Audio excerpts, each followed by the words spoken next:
ನೋಡಿ, ನಾವೆಲ್ಲ R O water purifier use ಮಾಡ್ತಾ ಇರೋದು ತಪ್ಪು ಅಂತ ಹೇಳ್ತಾ ಇಲ್ಲ, ಅದು ಬೇಕು.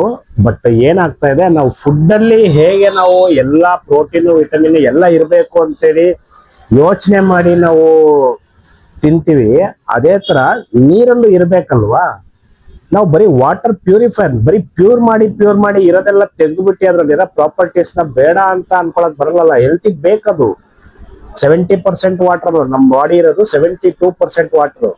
ತುಂಬಾ ಎಸೆನ್ಷಿಯಲ್ ಇದೆ ವಾಟರ್ ಅಲ್ಲಿ. ಬಟ್ ನಾವು ನೆಗ್ಲೆಕ್ಟ್ ಮಾಡ್ತಾ ಇದೀವಿ.